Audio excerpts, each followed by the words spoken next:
In previous video I have finished poem 3. Okay, today I will start poem 4, that is A Thing of Beauty. It is written by John Keats. John Keats is a romantic poet. John Keats जो हैं एक romantic poet हैं.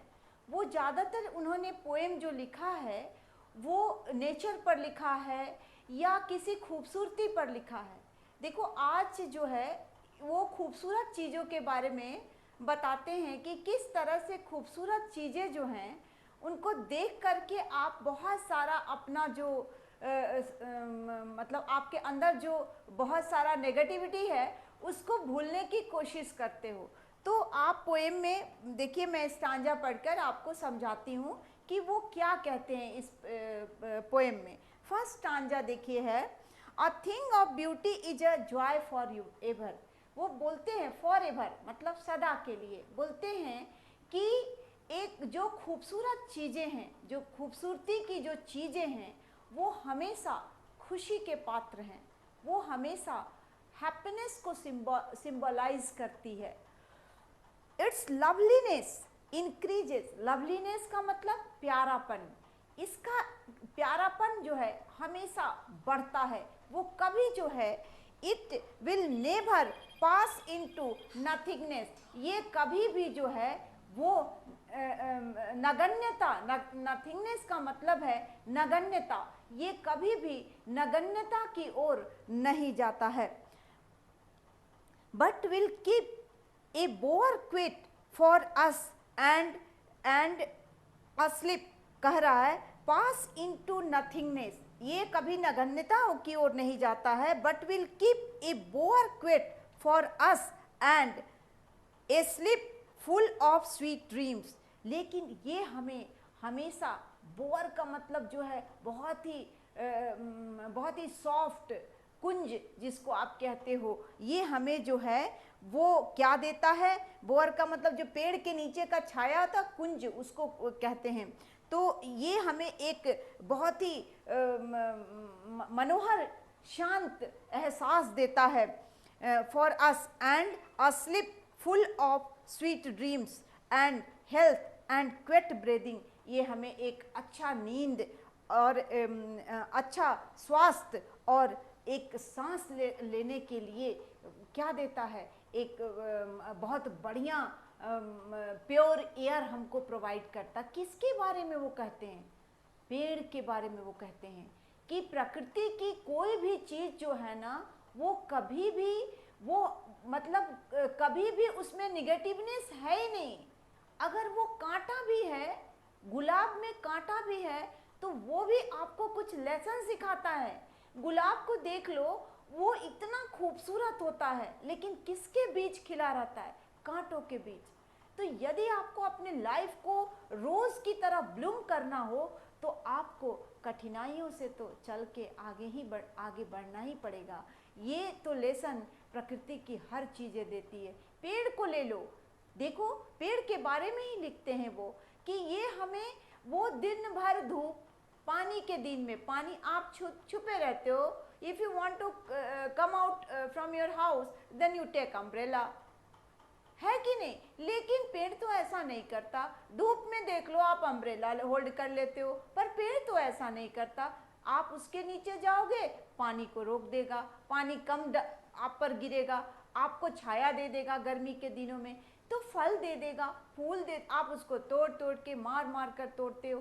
तो इस तरह से प्रकृति की हर चीज़ें आपके लिए बहुत ही महत्वपूर्ण है और ये आपको बहुत ही शांति का एहसास, खुशी दिलाती हैं.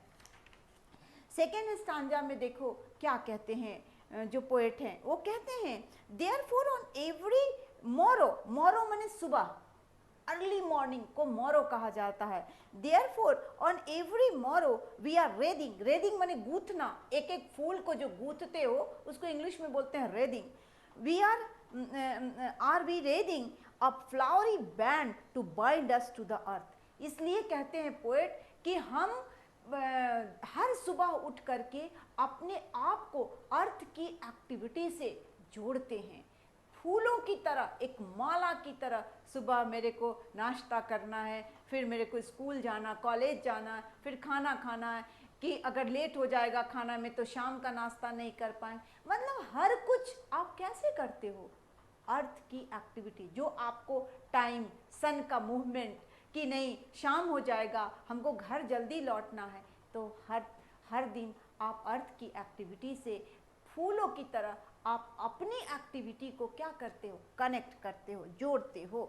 Spite of despondence of a human dearth of noble natures of a gloomy days, कह रहा है निराशाओं के बावजूद हमारे अंदर जो है बहुत सारी निराशाएं हैं, बहुत सारी, थोड़ा सा प्रॉब्लम नहीं हुआ हम हमेशा जो है वो डिस्पोंडेंस हमारे ऊपर हावी हो जाए। डिस्पोंडेंस का मतलब निराशा, निराशा इन स्पाइट ऑफ का मतलब के बावजूद, निराशा spite of despondence of a inhuman माने अमानवीय डर्थ, डर्थ माने कभी हल नहीं होने वाले, हमारे अंदर इस तरह का द्वेष भरा हुआ है।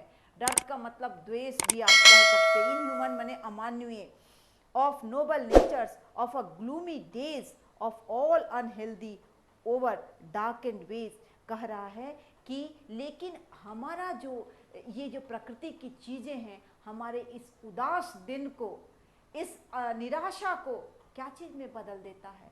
उम्मीद में बदल जाता है, आशा में बदल देता है।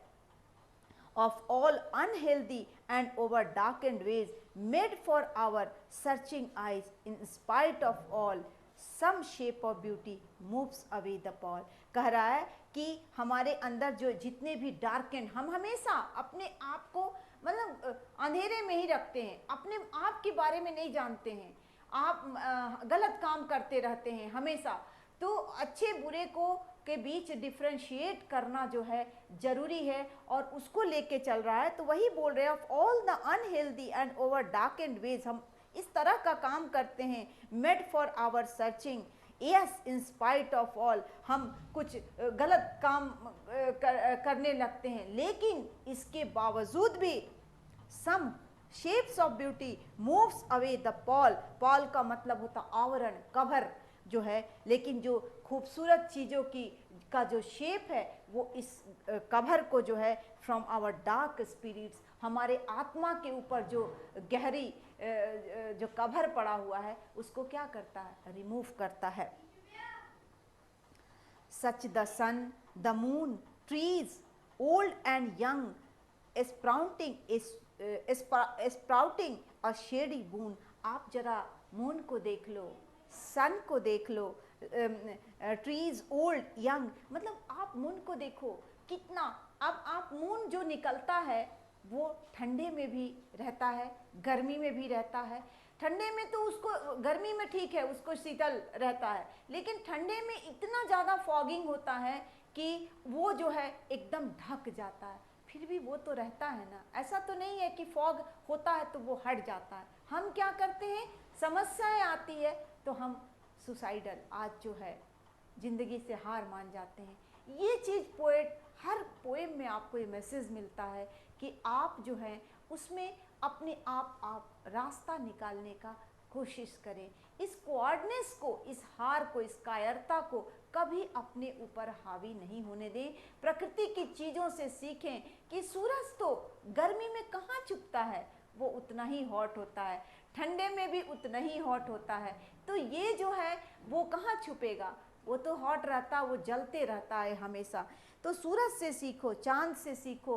पेड़ भी तो बूढ़े होते हैं, वो बूढ़े होते हैं, मरते हैं, इवन तो कोई काट देता है उसको, फिर अगर काट दो तो फिर साइड से पत्ते फेंक देते, वो तो निराशा में ढक नहीं जाते, मेरे को काट दिया, मेरे को बढ़ने नहीं दिया, अब हम नहीं नए नए जो है नए नए ब्रांचेज हम नहीं ये करेंगे, स्प्राउट करेंगे, ऐसा तो वो नहीं करता। तो वही कह रहा है कि आप उससे सीखो, sprouting A shady boon for simple ship. आप एक साधारण शिप की बात करो, भेड़ की बात करो, उनके उनके आवरण को उतार दिया जाता है और उतार करके आपके लिए, आपको गर्म रखने के लिए कोट बनाए जाते हैं। तो आप जरा उनसे सीखो भाई कि वो अपने आवरण को देते हैं आपको गर्म रखने के लिए उनको जो फर होता है वो बहुत ही कॉस्टली आपके कोट उसके तैयार किए जाते हैं। तो कह रहा है एक सिंपल शिप को ले लो, एंड सच आर डैफोडिल्स, और नरगिस के फूल को ले लो।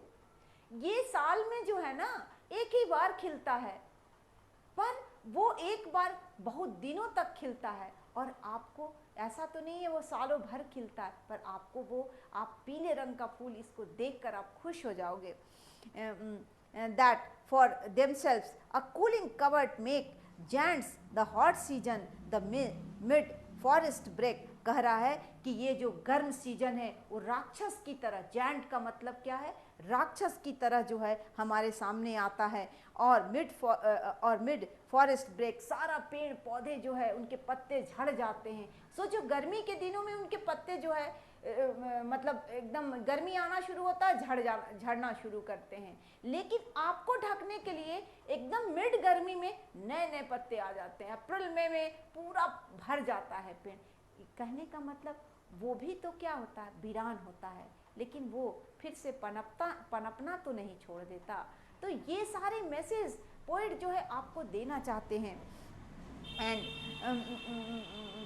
Rich with a sprinkling of fair musk rose blooms. कह रहा है कि आप रोज को देखो वो कैसे खिलता है, किस तरह से खिलता है कांटों के ऊपर, जो मैं एग्जाम्पल दे रही थी, किस तरह से वो खिलता है अपने आप को इतने जोखिमों के ऊपर रख करके, और आपको वो खुश रखता है। And such too is a grandeur of the dooms we have imagine for mighty dead. Dooms का मतलब तबाही। कह रहा है कि and such too is grandeur of dooms, वो कह रहे हैं कि जो है इस प्रकार जो है प्रकृति में भी तबाही आती है, प्रकृति में भी चारों तरफ क्या होती है, तबाही होती है। ऐसा नहीं है कि इंसान की जिंदगी में ही होती है, बस हमको उससे सीखना है, क्योंकि वो कुछ बोल नहीं पाता है, उसकी एक्टिविटी एज यूजुअल चलते रहती है, और हम तूफान मचा देते हैं। जरा हमारे अगेंस्ट कोई जाता है, बस हम तूफान मचा देते हैं। तो वही we have imagine for the mighty dead, हम जो हैं क्या करने लगते हैं, हम जो है वो कल्पना करने लगते हैं, भगवान हमको क्यों नहीं उठा लेता, हमको जरा कष्ट होता है तो हम अपना मृत्यु को बुलाना शुरू करते हैं। All lovely tales that we have heard or read, जितनी भी प्यारी प्यारी कहानियाँ हमने अभी तक अपनी दादी नानी से सुनी है, and endless fountain of immoral drink, उनसे जो है उन कहानियों से बहुत ज़्यादा प्यारा जो है आपकी प्रकृति की कहानी है। ये जो है एक ऐसा एंडलेस, जो कभी खत्म नहीं होने वाला फाउंटेन। फाउंटेन आप किसी गार्डन वगैरह में देखते हैं, जो फवारा होता है उसको फाउंटेन कहते हैं। ये प्रकृति का जो ये खूबसूरती है, वो कभी अंत ना होने वाला जो है फवारा है, ऑफ इमोर्टल ड्रिंक, जो अमर है। ये ऐसा पेय है, पेय माने पीने वाला चीज, जो इमोर्टल है, अमर है वो। Pouring unto us from the heavens drink, जो कि स्वर्ग से हमारी तरफ प्रवाहित हो रहा है। हमें बस इसको क्या करना है, हमें इससे सीखना है, हमें इसको एक्सेप्ट करना है, और ज़िंदगी में उसी तरह से क्या करना है, हूबहू अपने आप में प्रकृति की तरह परिवर्तन लाना है।